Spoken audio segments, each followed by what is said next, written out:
ఇది చిట్టి బీర అంటారండి, లేదా గుత్తి బీర అంటారు. చిట్టి బీర ఆర్ గుత్తి బీర. గుత్తి బీర.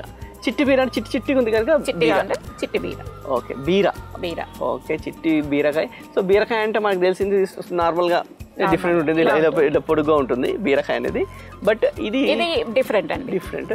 సో నేను ఇది మన ఇవి ఉంటాయి కదా, సొరకాయ ఉంటుంది కదా, సొరకాయ కూడా ఒక రౌండ్ సొరకాయలు ఉంటాయి కదా, సో అలా సొరకాయని గెస్ చేస్తుంటారు అందరూ. బట్ ఇది చిట్టి బీర.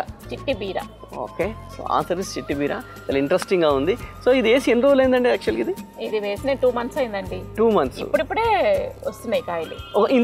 ఇంతనే ఉంటాయండి ఇవి? అంతే ఉంటాయండి, కాకపోతే ఒక్కొక్కసారి ఇవి గుత్తులుగా కూడా వస్తాయి. 4-5 కాయలు కూడా ఇలా బంచ్ లాగా, అందుకే గ్రేప్ లాగా బంచ్ లాగా వస్తాయి అనమాట. కాకపోతే ఇది సింగిల్ గా కాస్తుంది. సైడ్ పిందెలు ఉన్నాయి చూడండి, ఇవి కూడా మళ్ళీ గ్రో అవుతాయి. ఓహో, సైడ్ ఇవి కూడా మళ్ళీ వస్తాయి. గ్రో అయినప్పుడు అవి ఏంటంటే గుత్తిలాగా ఫామ్ అవుతుంది. ఓకే, చిట్టి బీర ఆర్ గుత్తి బీర అంటే గుత్తులుగా వస్తాయి కనుక. సో మనం ఇంతవరకు తెలిసింది మనకి బీర అంటే ఇది ఒకటే, కానీ ఇప్పుడు ఇవి కూడా దొరుకుతున్నాయి అనమాట. సో ఇది అంటే ఇది మనదేనండి, మన ఫ్రూటేనా లేకుంటే ఇప్పుడు? లేదండి, మనదే. చాలా రోజుల నుంచి మనకి గుత్తి నేతి బీర కూడా ఉంది. అవునా? కాకపోతే అవి కొంచెం పొడవుగా ఉంటాయి, ఇవి రౌండ్ ఉంటాయి.